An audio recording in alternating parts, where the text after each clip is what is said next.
ನಮಸ್ಕಾರ ವೀಕ್ಷಕರೇ, MMK TV ಕನ್ನಡಗೆ ಸ್ವಾಗತ. ನಾನು ಮೋಹನ್. ಬೆಂಗಳೂರು ಅಂತಾರಾಷ್ಟ್ರೀಯ ವಿಮಾನ ನಿಲ್ದಾಣದ ಪಕ್ಕದಲ್ಲಿರುವ ದೇವನಹಳ್ಳಿ ತಾಲೂಕಿನ ಅಕ್ಲೇನಹಳ್ಳಿ ಮಲ್ಲೇನಹಳ್ಳಿ ಜೋಡಿ ಗ್ರಾಮದಲ್ಲಿ ಭಾರೀ ಭೂ ಹಗರಣದ ಆರೋಪ ಕೇಳಿ ಬರ್ತಾ ಇದೆ. ಸಾವಿರಾರು ಕೋಟಿ ರೂಪಾಯಿ ಮೌಲ್ಯದ 100 ಎಕರೆ ಇಂತಾಮಿ ಜಮೀನುಗಳ ಅಕ್ರಮ ಹಸ್ತಾಂತರದ ಬಗ್ಗೆ ಗಂಭೀರ ಆರೋಪಗಳು ಕೇಳಿ ಬರ್ತಿದ್ದು, ಸ್ಥಳೀಯರಲ್ಲಿ ಆಕ್ರೋಶ ಸಹ ಹೆಚ್ಚಾಗ್ತಾ ಇದೆ. ಮೂಲತಃ ಬಡವರು, ಪರಿಶಿಷ್ಟ ಜಾತಿ ಪಂಗಡದವರ ಜನರಿಗೆ ಸೇರಿದ ಈ ಜಮೀನುಗಳು ಅನಧಿಕೃತವಾಗಿ ಇತರರ ಕೈಗೆ ಹೋಗಿರುವ ಬಗ್ಗೆ ಸಂಶಯ ವ್ಯಕ್ತವಾಗ್ತಾ ಇದೆ. ಈ ಪ್ರಕರಣಕ್ಕೆ ಸಂಬಂಧಿಸಿದಂತೆ ಕೆಲವು ಪ್ರಭಾವಿ ವ್ಯಕ್ತಿಗಳ ಹೆಸರು ಕೇಳಿ ಬರ್ತಿದ್ದು, ಸರ್ಕಾರದ ಪಾತ್ರವು ಮೂಲ ಪ್ರಶ್ನೆಗಳು ಎದ್ದಿವೆ. ಈ ಬಗ್ಗೆ ವರದಿ ಇಲ್ಲಿದೆ.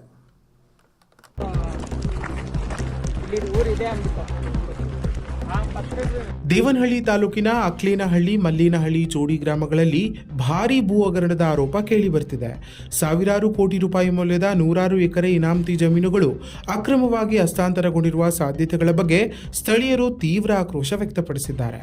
ಈ ಜಮೀನುಗಳು ಮೂಲತಃ ಬಡವರು, ಪರಿಶಿಷ್ಟ ಜಾತಿ ಹಾಗೂ ಪರಿಶಿಷ್ಟ ಪಂಗಡದ ಜನರಿಗೆ ಸೇರಿದವು ಎಂದು ತಿಳಿದು ಬಂದಿದ್ದು, ಆದರೆ ವಿವಿಧ ಮಾರ್ಗಗಳಲ್ಲಿ ಈ ಭೂಮಿಗಳು ಇತರರ ಕೈಗೆ ಹೋಗಿರುವ ಬಗ್ಗೆ ಗಂಭೀರ ಆರೋಪಗಳು ಕೇಳಿಬಂದಿವೆ.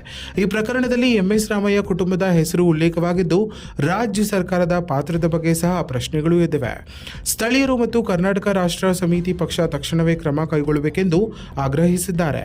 ಅವರ ಪ್ರಮುಖ ಬೇಡಿಕೆಗಳು ಹೀಗಿವೆ: ಇನಾಮತಿ ಜಮೀನಿನ ಸಂಪೂರ್ಣ ಪರಿಶೀಲನೆ ನಡೆಸಬೇಕು, ಭೂ ಹಗರಣದ ಬಗ್ಗೆ ನ್ಯಾಯಾಂಗ ತನಿಖೆಯನ್ನು ನಡೆಸಬೇಕು, ಮೂಲ ಹಕ್ಕುದಾರರಿಗೆ ನ್ಯಾಯ ಒದಗಿಸಬೇಕು, ಸಂಬಂಧಪಟ್ಟ ಅಧಿಕಾರಿಗಳ ವಿರುದ್ಧ ಕಾನೂನು ಕ್ರಮವನ್ನು ಕೈಗೊಳ್ಳಬೇಕೆಂದು ಈ ಹಿನ್ನೆಲೆಯಲ್ಲಿ ಗ್ರಾಮಸ್ಥರು ಶೀಘ್ರದಲ್ಲೇ ಹೋರಾಟ ನಡೆಸಲು ನಿರ್ಧರಿಸಿದ್ದು, ನ್ಯಾಯ ಸಿಗುವವರೆಗೂ ಹೋರಾಟ ಮುಂದುವರಿಸುವುದಾಗಿ ಎಚ್ಚರಿಕೆಯನ್ನು ನೀಡಿದ್ದಾರೆ. ಈ ಪ್ರಕರಣದ ಬಗ್ಗೆ ಸರ್ಕಾರ ಯಾವ ಕ್ರಮ ತೆಗೆದುಕೊಳ್ಳುತ್ತದೆ ಎಂಬುದನ್ನು ಕಾದು ನೋಡಬೇಕಾಗಿದೆ. ಆಮೇಲೆ ಇದ್ರಲ್ಲಿ ಪೂರ್ತಿ ಕೋಡಿ ಆಗಿಲ್ಲ, ದುರಸ್ತಿ ಆಗಿಲ್ಲ. ಅದ್ರ ಅರ್ಥ ಏನು ಅಂದ್ರೆ ಇಂಥ ಜಾಗ ಇಂಥ ಸರ್ವೆ ನಂಬರ್ ಇಲ್ಲೇ ಅಂತ ಇಂಥ ನಿರ್ಧಾರ ಆಗಿಲ್ಲ. ಅದನ್ನ ಮಾಡಿಸ್ಬೇಕಾಗಿತ್ತು. ಇವ್ರೇನ್ ಮಾಡ್ಕೊಂಡಿದ್ದಾರೆ, 4 ಎಕರೆ 2 ಎಕರೆ 3 ಗುಂಟೆ ಎಲ್ಲ ಸೇರಿ ಒಂದೇ ದೀಪಕ್ ಇದರ ಸಪರೇಟ್ ಆಗಿರೋದನ್ನ ಅಮಾಲ್ಗಮೇಟ್ ಮಾಡೋಕ್ಕಾಗುತ್ತಾ? ಇಷ್ಟೆಲ್ಲ ಸೇಟ್ ಮಾಡಿದಾರಲ್ಲ, ಇವೆಲ್ಲ ಎಷ್ಟು ಕಮ್ಮಿ 20-30 ಸರ್ವೆ ನಂಬರ್ ಸೇರಿರೋದು ಒಂದೇ ಅಂದ್ರೆ ABCD ಅಂತ ಮಾಡೋಕ್ಕಾಗಲ್ಲ. ಕನ್ವರ್ಷನ್ ಮಾಡಿಸ್ಕೊಂಡಾಗ್ಲೂ ಇವೆಲ್ಲ ಮಾಡಿಸಿ ಮಾಡ್ಬೇಕು ತಾನೆ.